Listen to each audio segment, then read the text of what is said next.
Hi, welcome everybody. Thank you for joining me to this webinar. I will start in a few seconds. So in the meantime, please feel free to use the chat to introduce yourself. You can tell me where you are located, what language do you teach. I would be very pleased to hear from you. So just a few seconds so that people can join us.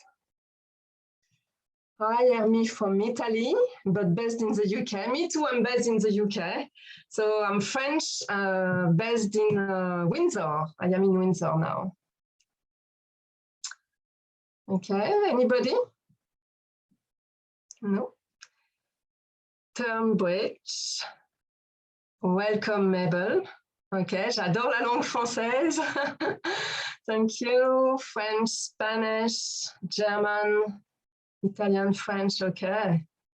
Okay, so this is great. So many people are teaching French because my accent is quite strong. So I hope you will be able to understand me well. Chocolate from Belgium, thank you. French living in Winchester, okay, okay, fantastic. Thank you very much. So I will start by sharing my screen now. Just a second.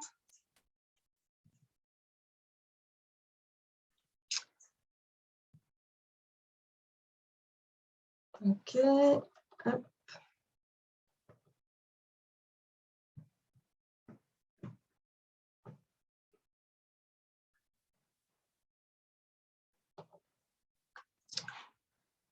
Okay, so I hope this is fine and that I have not lost you in the process. So let's get started. Let me check something because I'm not totally sure.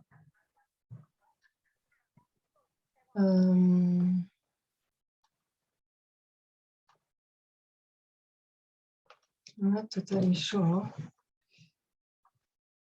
Okay, here we are. Okay, this should be fine now. I hope so. Yes, this should be fine. All right. So welcome to this webinar of positive education and languages. This is a beautiful picture, isn't it? I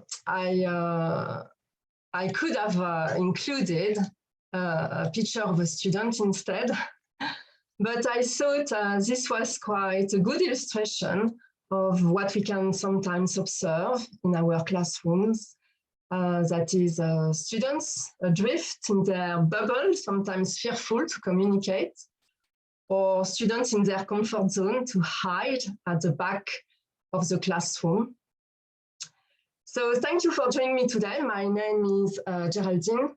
I have been teaching French as a foreign language for more than 20 years in different countries and at all levels. I am also a student in a Master's of Applied Positive Psychology. And in today's session, I would like to make a case of how positive interventions in a language classroom can improve students' well-being whilst developing their foreign language abilities. So this is the content for today. I will introduce briefly what positive education is. Then we will explore what sort of activities could contribute to enhancing students' well-being in your classes. At the end of the session, you will have also some time for a Q&A. So let's get started. What is positive education? So positive education comes from the science of positive psychology. Martin Seligman here, who is considered to be the father of the movement, defined it as education for both traditional skills and for happiness.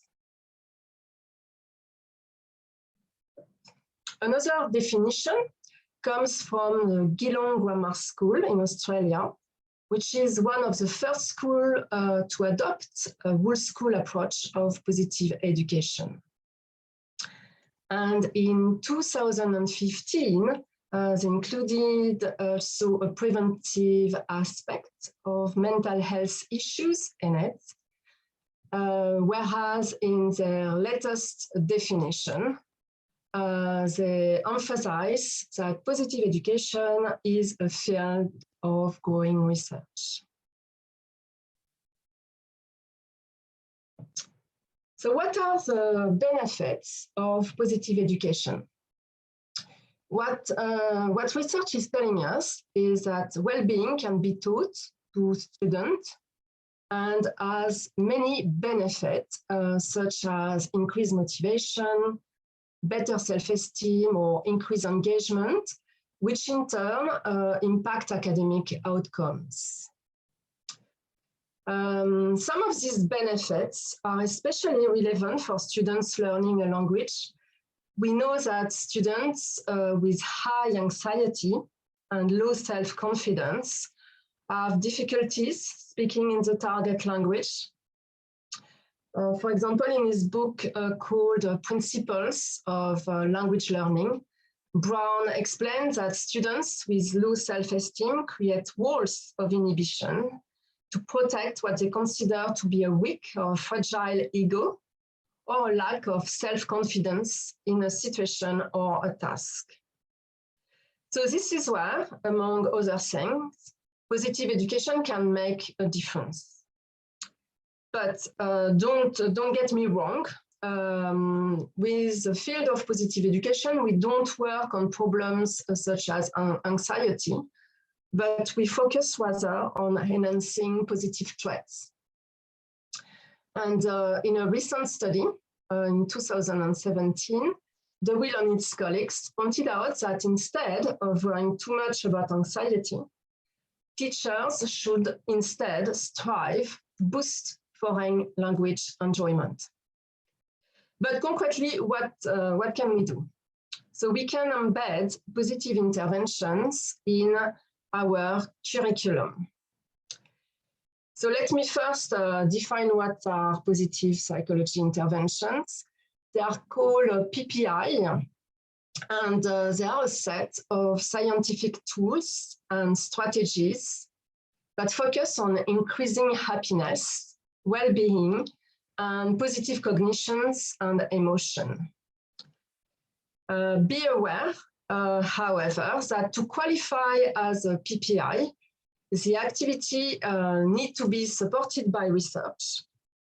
They should also focus on promoting positive factors rather than reducing negative ones. And they need to be based on positive psychology theories, such as the PERMA model, for example. So PERMA is a model developed by Martin Seligman, and the letters in PERMA stands for positive emotions, engagement, positive relationships, meaning, and accomplishment. PPIs are beneficial for all students, including those who are not overtly experiencing problems. So what sort of positive psychology interventions can we have? Here are a few examples of these interventions. So I don't know if some of you practice mindfulness. I'm sure you will be familiar with savoring or gratitude or kindness. You may not be so familiar with character strengths. So the concept of character strengths emerged 20 years ago with Martin Seligman and Chris Peterson, who researched the strengths that enable people to reach their highest potential. Basically, character strengths are the positive parts of your personality. So everybody has 24 character strengths, but they use them to different extents. as you can see here in the graph. So they are classified under 6 virtues, and these are universal across cultures. They are courage, wisdom, humanity, justice, temperance, and transcendence. Character strengths provide the foundation of optimal lifelong development and thriving. And they are also the pillars of positive education. They equip students to better face adversity, and they are also associated with school success and ability to delay gratification, to value diversity, kindness, altruism. So if you don't know yet what is your own signature strength, you can take a survey. It's free. You will find this on the VIA website. And so on this website, you will find more about the VIA project, the values in action. So you just have to scan the QR code and you will get to the website. So now the question is how to embed these positive interventions in our lessons.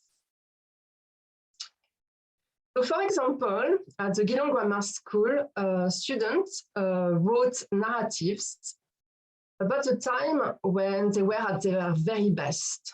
And then they took the VIA signature strength test and they compare and discuss the results. Another example given by Seligman is when English teachers use signature strengths and resiliency to discuss novels. For example, you can take Macbeth and you can ask the students to make hypotheses on the strengths of the main characters, and you can discuss how these strengths had both a good or a shadow side. But obviously this will be for advanced students, and the activities should be tailored to your class level. So let's take the CEFR. I will show you some examples of positive psychology interventions that are aligned with the different levels from A1 to B2. I will not cover C1 or C2 because they are not representative of our students, or maybe you can have this kind of students, but anyway, it will be too long. So I will just cover from A1 to B2. So I will present savoring, character strengths, gratitude, and also positive emotions. Okay. So savoring, this is my first example. What is savoring? It's about engaging mindfully and being aware of our emotions during positive events. These are some key findings about savoring. So the benefits are increased happiness in general, but also increased awareness, because savoring is linked to being more aware of the positive emotions derived from an experience. And there are several different ways of savoring. You can savor the past if you spend some time thinking about positive past events or memories. You can savor the present, and you can also look forward for positive events that are likely to happen in the future. So for A1 level, obviously, we will stay to the present moment because they don't know yet past tense or future tense. So concretely, what sort of activities can we do? So these are some of the descriptors of the CEFR for A1. So at this level, they are able to describe objects, their shape and colors. They are also able to talk about their feeling using simple words.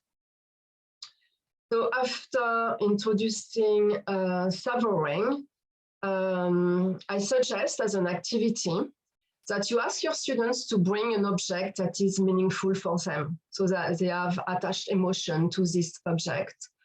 Or alternatively, you can also ask them to take a meaningful picture, a photo.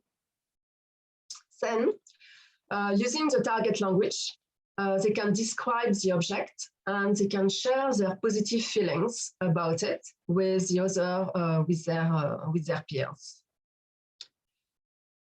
At this level, you can also work on the senses, and I suggest you practice a short mindfulness activity called the reason activity, which is about showing a reason and experiencing a lot of emotions or sensation in your mouths. This is about bringing awareness to the present and to be aware of mindful eating. So if you go to the meditation app that maybe you know, it's called Insight Timer, you will find some examples of mindful or the reason exercise, for example, in different languages. And this could be useful for your classrooms. My second example is about character strengths that I have already introduced to you.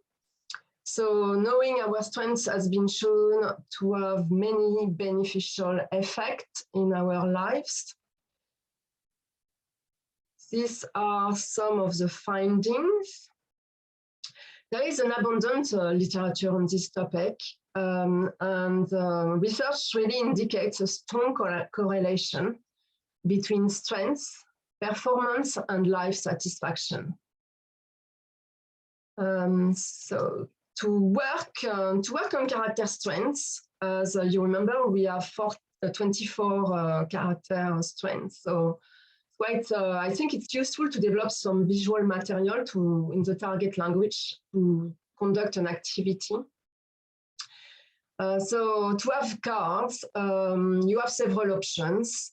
You can either go to the VIA website, and you can display the website in different languages. So this will be helpful for you to create some material. Alternatively, you can buy some cards. You go to the Positron website, and there you will find some resources with cards, but they are not in all languages, only some of them.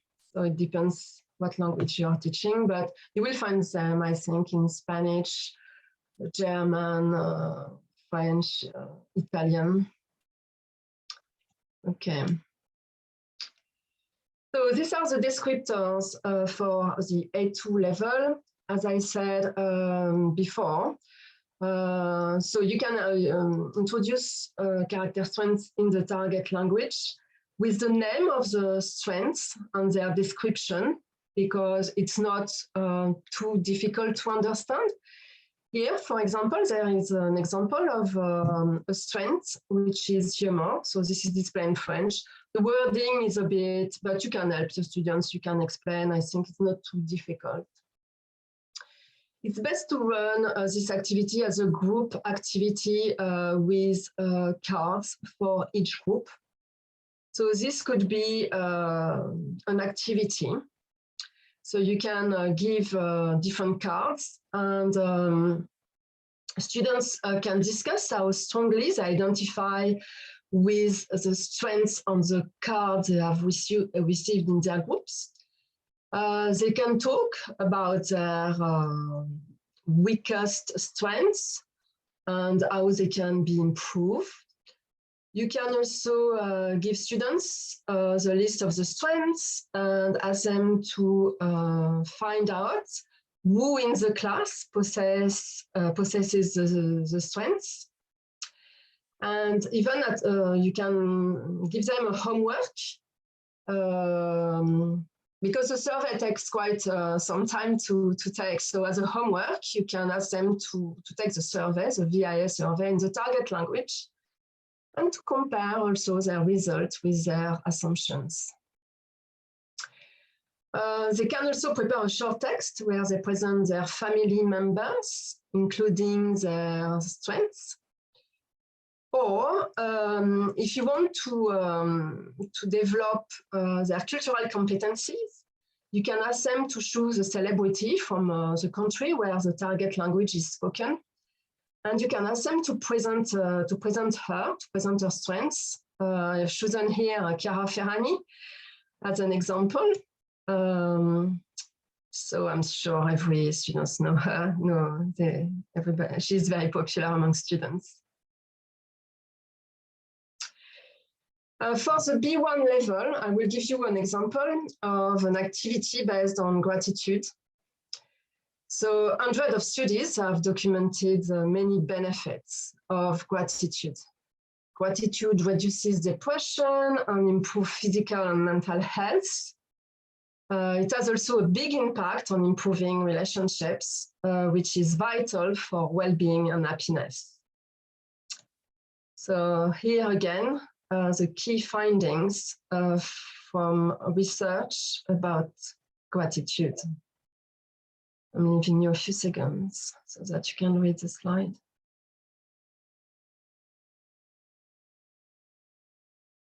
Okay. So these are the descriptors for B1. So students at this level should be able to give descriptions. They should be able to describe their feelings and their reactions.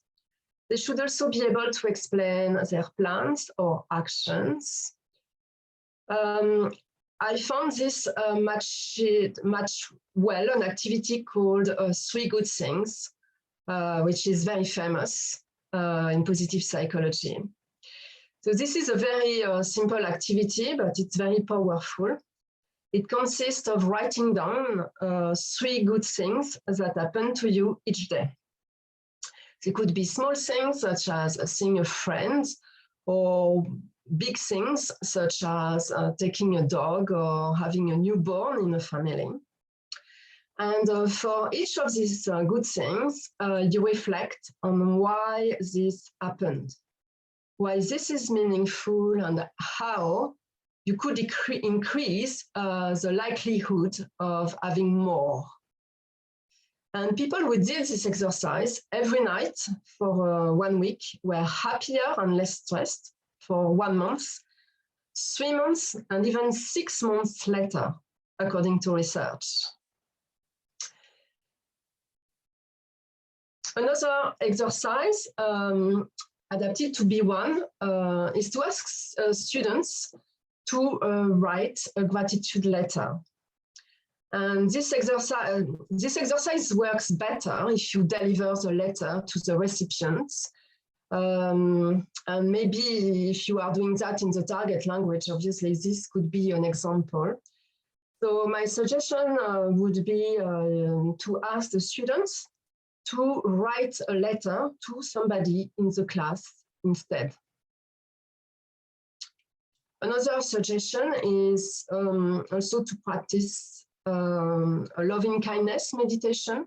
And once again, you can find some examples in the Insight Timer app in different languages. So this type of activity contributes greatly to improving well-being of people and of students. Finally, for the B2 level, my example is on positive emotions. Positive emotions have many benefits, and among other things, they open your mind, they enhance your creativity, improve relationships, reduce stress, build resilience. They also improve health and promote longevity. These are the key findings about positive emotions.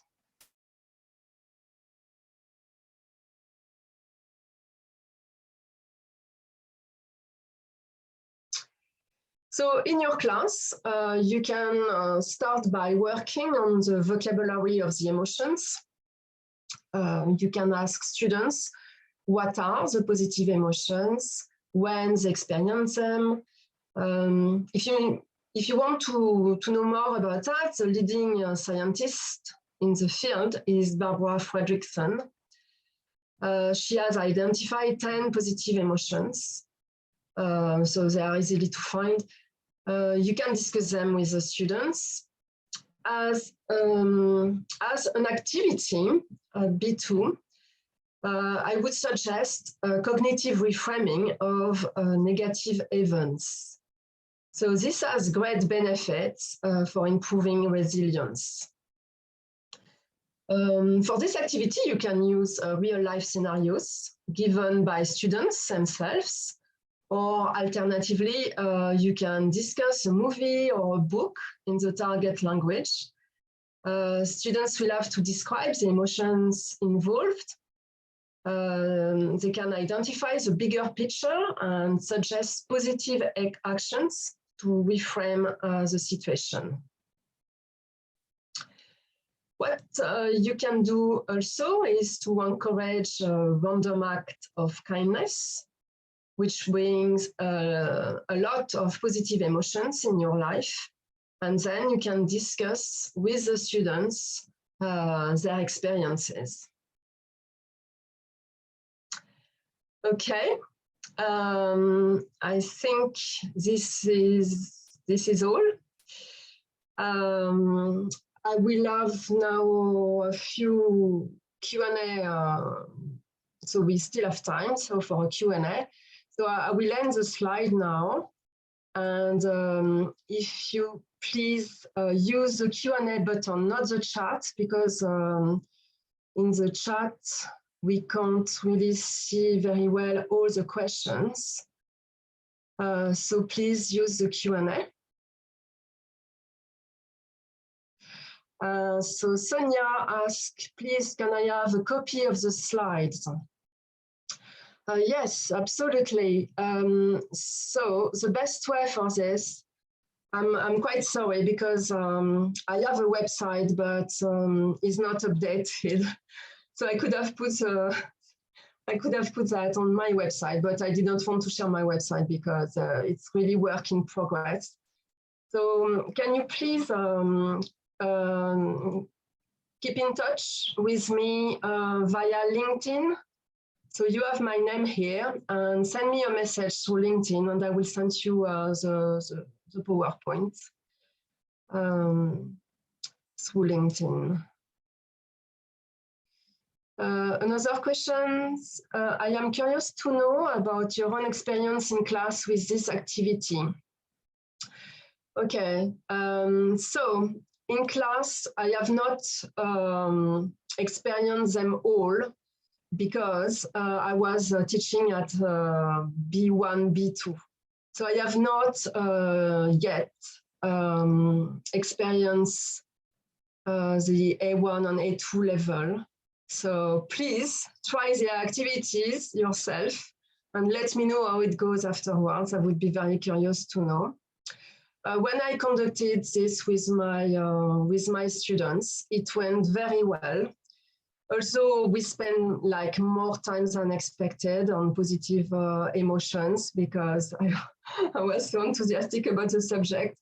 But yes, it was really great. It was a great experience, and I also conducted short mindfulness sessions with them, and they really enjoy it. Some of them outside the class, we continue to practice mindfulness, and this was very beneficial, especially when they had an exam coming. So we were running a few additional sessions, and this was very nice. Because the vocabulary in mindfulness is not difficult. You can practice that also at all levels. I'm thinking of a body scan, for example. So this is great. They understand. This is relaxing, and the students really enjoy it. I don't have received any negative feedback. But you know, sometimes students are too shy to say, but I think it was quite a good experience. Okay. Please, can I have your email address? Yes. So please contact me via LinkedIn. This is the best way to contact me. Okay. Any other questions? No? Okay. So I have a link here for somebody in LinkedIn. Okay, thank you very much. Okay. I'll click on that. Okay, any questions? No? So if you have no further questions, let me just, no further questions. Let me just wrap a little bit the content of today. So what I want, to say is these examples are not prescriptive. Obviously, you need to tailor to your class level. You know your students, you know what will work or not. Try to vary the activities, otherwise they can, I don't know, this could be a bit repetitive. So try to be creative, to vary the activities. And also another recommendation is be realistic. Don't aim to experience more and more positive emotions, because this is not the purpose of positive psychology. You should also acknowledge that sometimes you don't feel well, or you are not in the mood, or so it's not apology, it's not being happy all the time, so this is not it. And another thing also, I encourage you to try these examples in your own lives to see if you see an improvement at all, because your well-being matters. So your well-being is very important, and this will have an impact on the well-being of your students. That's all really. So I encourage you to try. I would be curious to have some news from you, and to ask feedback from your students. I have a last question from Carlos. How do I contact you via LinkedIn? So you just put my name and you will find my profile in LinkedIn. I'm based in Windsor, so you will see my name is Windsor. I don't think there are many people having the same name as me. And that's all for today. Thank you again for joining me, and take care. Have a nice evening, everybody.